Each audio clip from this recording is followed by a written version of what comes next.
Warning! The following podcast contains graphic language that Nancy Reagan and Tipper Gore deemed inappropriate in a civilized society. Maybe your kid should be outside playing in the sunshine rather than listening to adult language on a podcast. But hey, I won't tell you how to raise your kids. Religions and governments and hosts of mainstream media opinion shows are better suited for that job, I suppose. It takes a village to wash your brain. Am I right? We're here to talk about the political environment and kind of what it means. Some of us are going to have our own views. These are our private views, while all three of us are contributors to our voice in one way or another.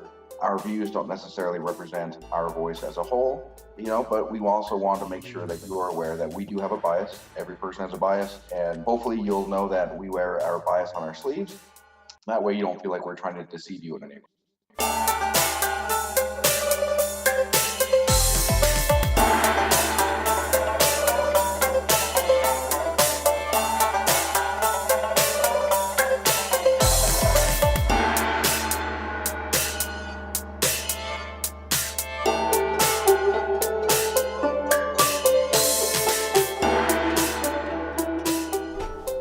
Well, hello there. Chris Guru here, way up in Maine, and today we are sans Jessie. Jessie is deep down in the south, but fortunately for him and a good friend of mine and his wife, Corey Cheney, it's her birthday, and so he's celebrating with her. And we're going to be flying this one solo with a couple of additions from Josh Cameron, of course.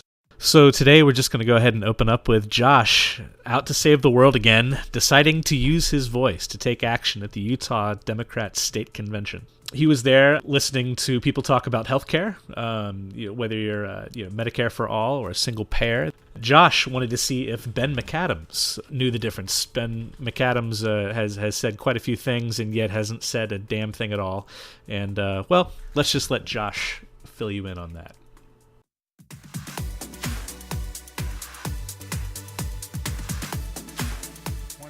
Experiences with last Saturday, the Utah State Democratic Convention. It was interesting. I showed up a little late. I was didn't have my map available to see where the caucus locations were. I walked to the first room I saw, walked in, it was packed full of people. Poked my head in, said, "Hey, which caucus is this?" And they said, "This is the healthcare caucus." Well, I'm pretty concerned about healthcare. In fact, healthcare costs and healthcare in general are the number one concern of Utahns 2 years running. So I figure I'll see what they have to say.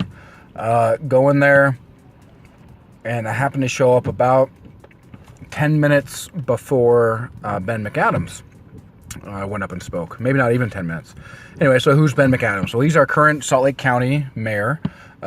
He's also the guy who doesn't specify his stances on his website. He talks around issues. I think people should have access to affordable health care. What does that mean?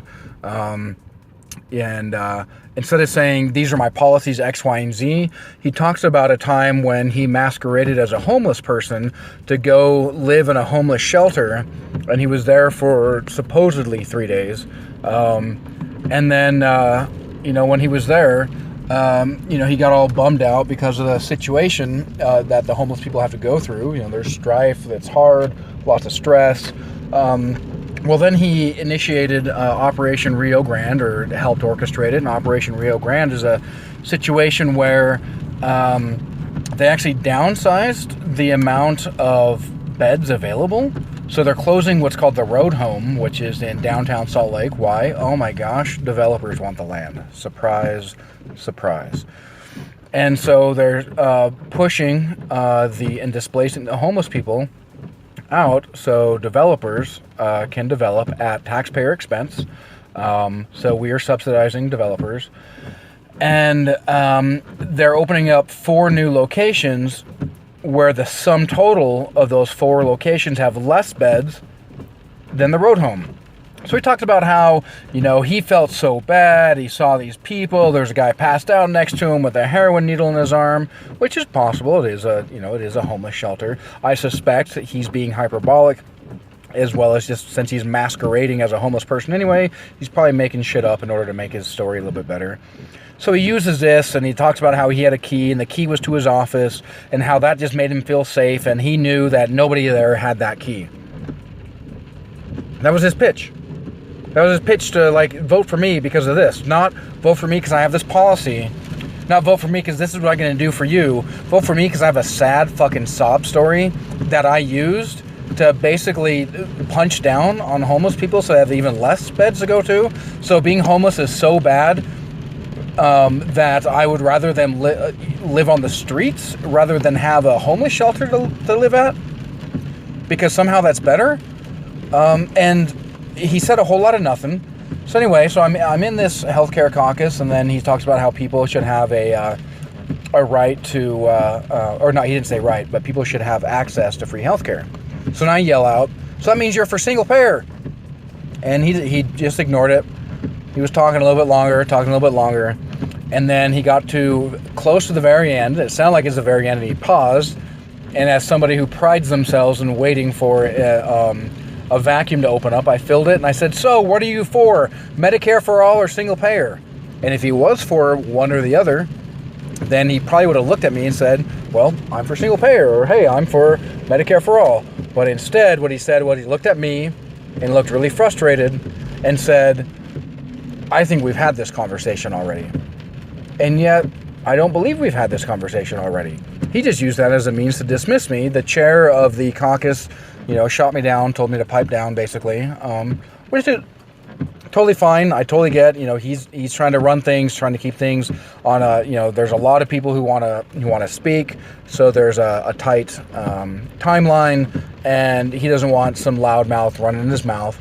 That said, afterwards, I actually had a couple people from the caucus come up to me and shake my hand and thank me for speaking up, because they, in their words, how much do you really care about healthcare? Oh, you don't. And I was actually blown away by that, and I'm glad that other people were paying attention. When I said it, I looked over to people immediately sitting next to me, and I was standing off to the side, and a lot of people nodded at me, and I'm sure that they didn't like the disruption, but I think that they really liked the message and what I was getting at. Clarify your point.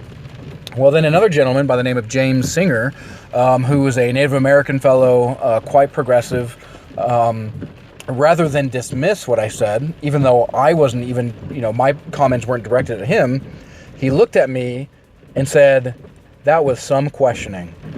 And then said, I am for Medicare for all. And he actually was specific about his policy, about what he wants to do. And that specificity is what gets me. I love that. He's actually in favor of who the current nominee now is for U.S. Senate, which is Jenny Wilson. I don't personally like Jenny Wilson. I think that she's got some things in her favor, but she's presented herself as a business-first Democrat, so basically a Republican. And I don't like that business first always means punching down on the little guys in order to subsidize the big guys. And yet, as I understand, talking to people involved in tribal politics, Jenny Wilson is really solid on native tribes and actually helps them out. So I have issues on a progressive level, but you know what? He likes her, and fuck, if she's actually good for native people, I don't think that an indigenous person or a First Nations person needs to explain to me why they're going to back somebody who's good for his people, because nobody else has been good for his people.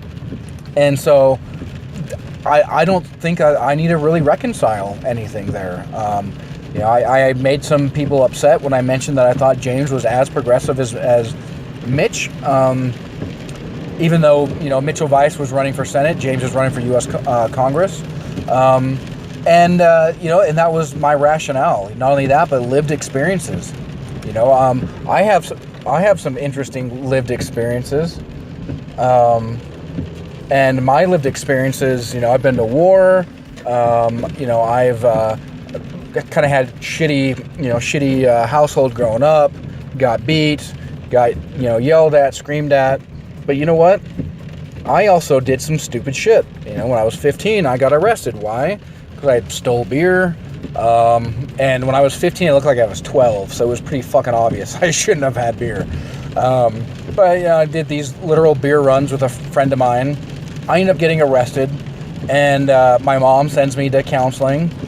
So then eventually, I show up for my court date, and judge asked me what I have to say, and my mom spoke for me, if I recall correctly, and was like, look, he's been to counseling, he's very remorseful, and the judge was like, well, you know what, we'll call that time served. You really think that an indigenous person would get that treatment? I don't think a black person would get that treatment. And indigenous people are treated twice as badly as blacks. And yeah, it's pretty shitty. And so this is something that I need to keep at the forefront of my mind, understanding where he's come from. Because yeah, I'm pretty vocally aggressive when it comes to progressive values. I will hold your goddamn feet to the fire to make sure that you tell me what the fuck you stand for. And if you refuse to tell me, well, then chances are I'm going to badger you until you do, or at least be some sort of annoyance where hopefully I can tease that out of you.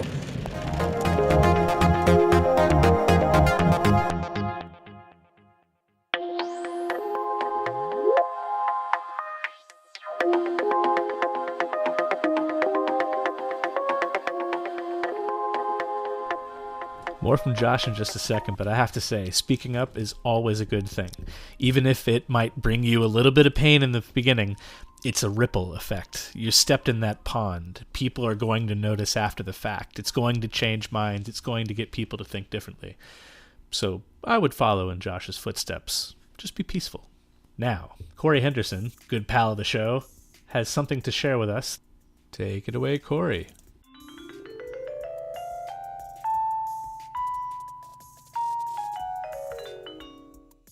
I was at a barbecue for a progressive who's running here locally, not in my district, but I know the guy, and he's a real progressive, and fight for the humanity and things. Member of the Utah Air Protectors, does a lot of community gardening, that kind of stuff. And he's running for state house, and went to a barbecue hosted by him and saw a lot of familiar faces. And there was a gentleman there from the Democratic Party here in the county. And I know him from his online interactions, and I know that he's not a true progressive. Very establishment, how do I put it? He's not completely bought, I guess I could say, but he's on the cusp. Yeah. The term I hear a lot when it comes to people in politics trying to fake something else is playing patty cakes. Is that the right term? Playing patty cake. Yeah, that sounds about right. It's like he's there to play patty cakes with progressives. So he sees my shirt and he goes, so what's up with your shirt? And I'm like, oh, it's a nonprofit I volunteer for. We write software for grassroots. And we got to talking about it a little bit, and I mentioned that this person running is using the canvassing tool. And so I show it to him, and he goes, well, wait, this is free? And I'm like, yeah. And he goes, well, why would you spend all this time in coding a high-tech, he said high-tech, I was flattered, tool to give away for free? And I looked at him and I go, because the DNC pissed me off. And the only way I'm going to heal that wound is to put something out there that forces the DNC to move left. Right on, man. And then he asks me, well, what if Republicans use this? And I say, well, what's the problem with that? He's like, well, do you agree with Republicans? And I said, well, that's not really the point, is it? If Republicans use this, they're the grassroots Republicans, and they're going to primary their incumbent Republican. And isn't that what we want anyway? And he kind of gives me a look like, interesting. Like, what if those grassroots Republicans are more radical? And I said, I'm like, well, radical's a very perspective-based thing, and you want your representatives to represent you no matter what area you're in. And if you happen to have an area that's radical in a evil way, I guess, so be it. The goal here being a net benefit to humanity. Most grassroots people fight for things that are right in their view, and most people who fight for things that are right aren't necessarily bad in the long run. And not necessarily Democrats.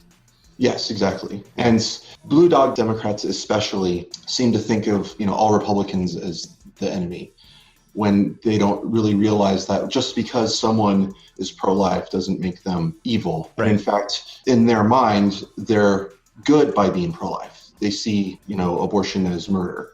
and they're not trying to take away a right to choose out of an evil intent. They're doing it out of a good intent because they have a different way of thinking. So thinking of them as an enemy simply because they have different political views is the wrong thing to do. At the end of the day, they want higher wages, they want health care.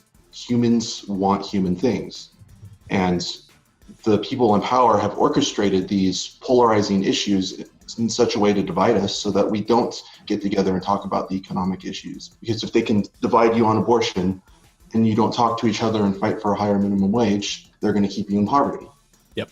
And I could see the cognitive dissonance on his face. And he was, and I got the sense that he was a little scared of what a tool like this canvassing app can do, because grassroots are no longer priced out of the technology. And, you know, when you have someone running who wasn't going to use a canvassing tool because they couldn't afford it, or they were spending all their money on the canvassing tool and couldn't do other things, well, suddenly they can, you know, either use it that they weren't going to use before, or they're going to use the money that they were going to spend on it on something else. Exactly. And we talk about want to take money out of politics. Well, part of how you take money out of politics is you reduce the cost to run for office. And that's ultimately why I'm doing this, so that real people can run and real people are going to represent their neighbors. And the overall, my hope is that that's a net benefit to society. Hear, hear, sir. And, you know, I would even wager to say that real people, I wouldn't want somebody who is a blue dog to think that we're saying they're not a person. I think it's more that they're backed by corporations who are considered people, but they're not really real people. And these are real people funded by real people. So those are real people running for office. Yes, exactly. I was talking to a coworker quite recently, and he was talking about someone he knows who's running for office. And he runs marathons, and he has 8 kids and does all these great and wonderful, amazing things. I was like, I wonder if he eats babies in his free time or something. Dark side. Where's his dark side? And I said, if it were me, my dark side question is pretty clear. Do you think corporations are people? And he kind of gets a shocked look on his face. He's like, you're not saying that because it's me, are you? I'm like, what do you mean? It's like, that's my biggest bugaboo there is. Corporations are not people, and that causes all sorts of problems. And I'm like, I'm right there with you. No, that's my big bugaboo too, to use his phrase. So I connected with him on that level, and that was pretty awesome. Nice. To find other people at my job who think like I do. At least on the more major issues. I totally agree with you. It seems that the powers that be want to pull out social issues that they know are divisive in order to keep people from coming together on the things that are inclusive, that are unifying. That's definitely what our voice is aiming to try to do, is to show people that they can come together, at least in becoming a more educated electorate. Because that is the best fight against tyranny, is knowing what the hell you're talking about, you know? Right. So that was an interesting experience to talk to someone in the establishment with politics the way they've been for the past 40 or more years, and kind of just shine a light on this is what the future holds. You can adapt or you can get replaced. You got that right, buddy. Well, Corey, that's really awesome. What a productive barbecue.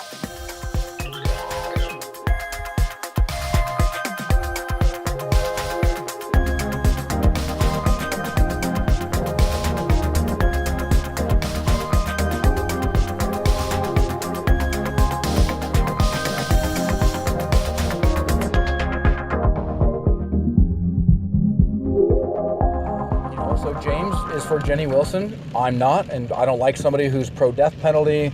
I don't like somebody who, in their own words, is for Obamacare. And so there's definitely some legitimate grievances on a progressive level. And yet, James is for Medicare for all. Just because she's not doesn't mean that he can't be. And so this also comes down to, we can be friends with people we disagree with. And that seems to be something that many people are incapable of doing. They can't be friends with people across the aisle. I actually typically get along with hardcore Republicans more than I do with liberals, because liberals think that you should vote Democrat because it's obvious that they're superior. Well, it's just obvious. Look how batshit crazy the Republican is. I shouldn't even need to tell you what this Democrat stands for, because obviously we're superior. And that's the way that they present themselves to me. And that's fucking bullshit. You know, for all the lies that Republicans tell, at least they're willing to tell me what they stand for. even if they're lying. Democrats can't even do that. And so anyway, I yelled out. People actually really liked it. People are paying attention. And this is how we hold people's feet to the fire. Because you know what? I guarantee somebody recorded it. I don't know where that recording is. Maybe I'll look for it on YouTube pretty soon. But there were hundreds of people in the audience. I'm sure somebody recorded it. Hopefully they didn't edit me out. And then that way we can kind of hold him a little bit more accountable, because Ben McAdams is not the friend of the progressive working class. He's the friend of moneyed interests. And he's literally running on name recognition. He's not specific on his website. If you talk to people who helped on his campaign, they'll say, well, he talked about healthcare all the time. And yet, what specific did he say? He wants people to have access to it. And what the fuck does that mean? People technically have access to Obamacare, the same way they have access to a yacht. Do they have the money to buy it? No. Well, then go fuck yourself. And this is unfortunately where we sit. Obamacare is willing to dismiss 25,000 people dying every year. Medicare for All would fix that situation. We've got a situation now also where, private insurance has about a 20 to 40% administrative waste. Why? So their top executives can get ridiculous salaries, like insane tens of millions of dollars of salaries. Whereas Medicare for All literally has an order of magnitude less, has about 2 to 4%, and that's incredible. And so people talk about government waste. You know who's really in favor of cutting out government waste? Republicans and Republican voters. They hate waste. When they heard Donald Trump say, let's drain the swamp, yeah, getting rid of that waste and that wasteful spending was a big thing on their agenda. And so, Medicare for All, why do you think Bernie Sanders can go to West Virginia and get a whole room full of Trump supporters to clap for socialized medicine? Because they also don't like waste. And they also feel that they should be able to have their kids go to the doctor without bankrupting them. Fuck, my son was born a week early. He spent a week not a week early, he was born 5 weeks early, and he spent a week in the NICU. He's 5. I'm still paying on the goddamn NICU bill. He's 5, and I'm still paying the NICU bill, granted, because we're not getting interest on it, we're paying the minimum, my wife and I, but still, we're literally still paying it 5 years fucking later. This is a problem. And this is what a crony capitalist parasitic system has in store for us. So we need people who are, out of favor with parasitic crony capitalist systems.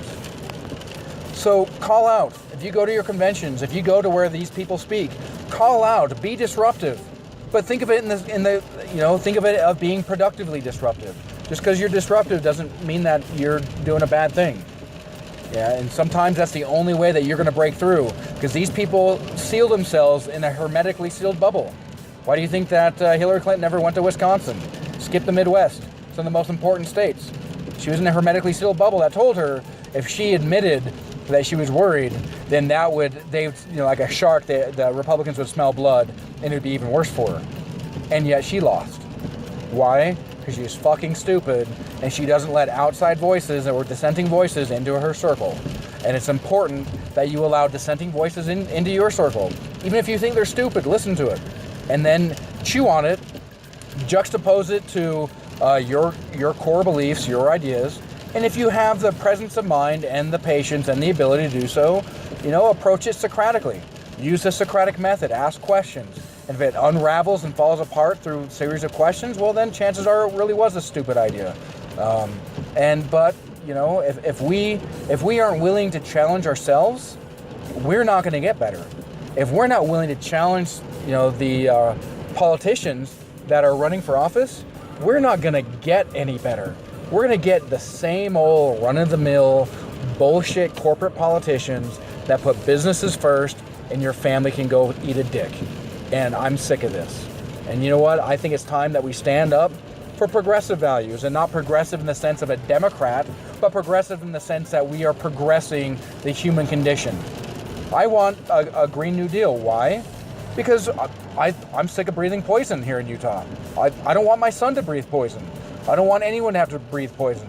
I also am sick of the oil spills that we have that poison our land, that poison our water, the mining operations that we have, that where the tailings break away in the dam, and all that, all the bad metal, the cadmium, the arsenic, whatever the hell is released into the water.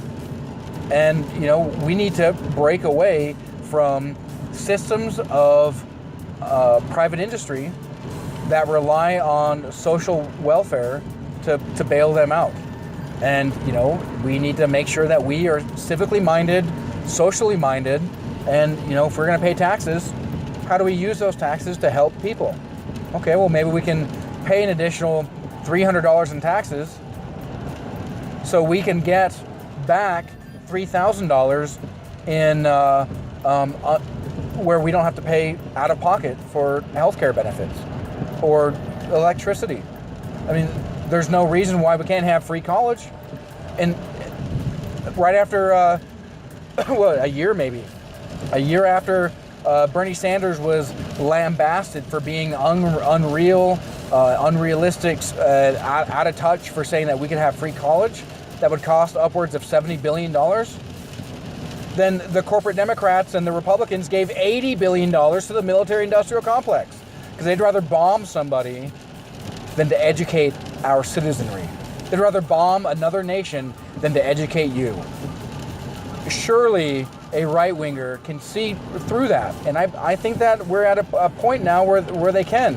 But it takes people that are like-minded to Bernie Sanders, not necessarily Democrats, but that don't see Republican ideas and Democrat ideas. They see human ideas, and they don't approach it like, I don't need to tell you where I stand because obviously I'm the superior person.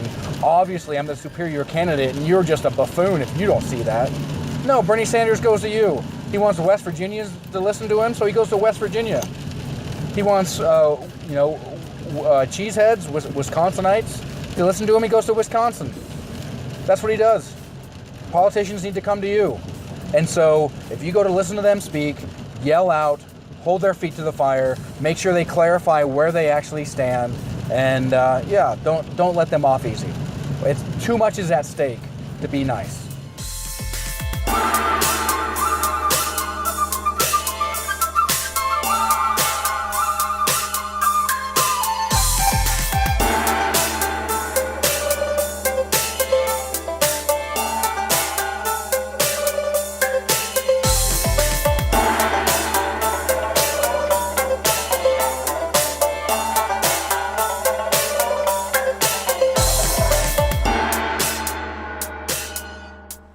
So, briefly in our segment, what in the fuck don't they want you to know? Don't they want you to know?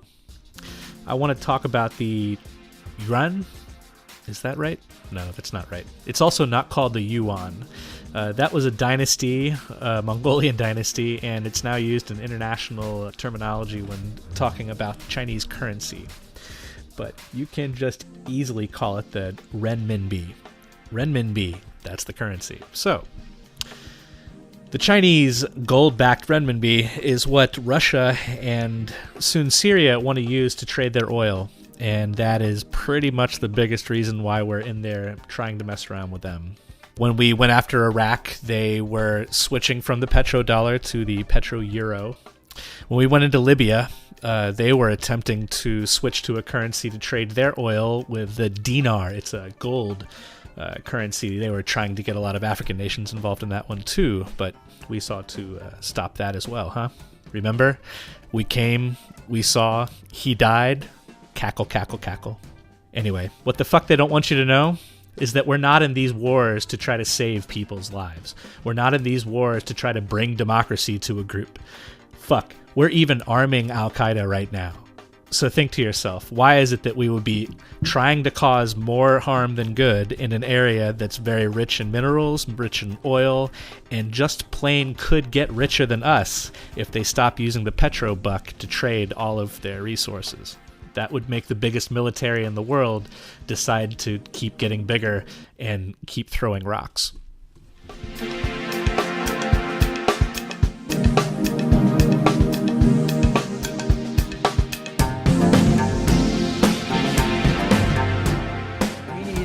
To realize that civil disobedience doesn't just stop at blocking traffic. Civil disobedience stops at allowing politicians to hide behind niceties and say, well, you're not being nice, therefore I'm not even going to address you. The same people who clutch their pearls at me saying fuck are totally okay at bombing and murdering innocent civilians and chalking it up to, well, that's what happens in war. And now we have emails that show that the war in Iraq, even though we all knew, it now proves the war in Iraq was brought to us by the oil industry. So for private profit, we're willing to grind people up in the meat grinder of the military-industrial complex. How does that make you feel?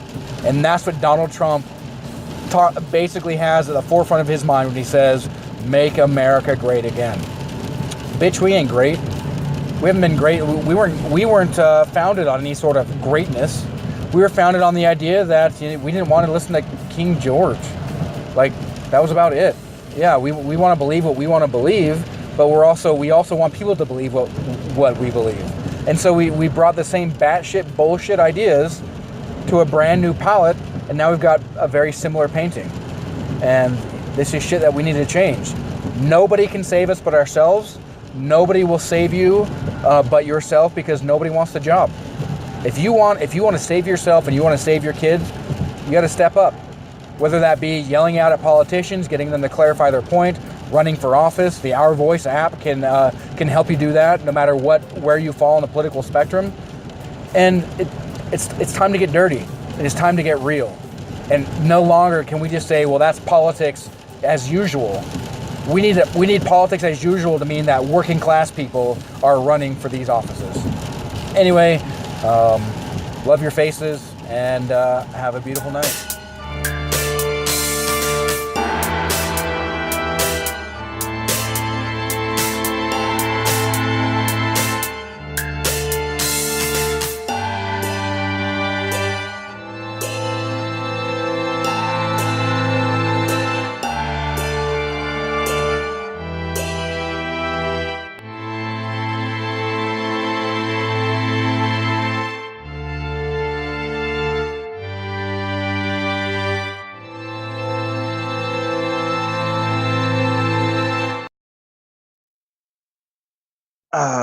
Kind of lost my train of thought. What was I talking about? You were talking about how we're going to edit this a little bit here. Yep. So it's we're getting it in. I'm 7. After 40, I just start adding the digits, and that's my age. Yep. So a lot of fart jokes coming. Well, and so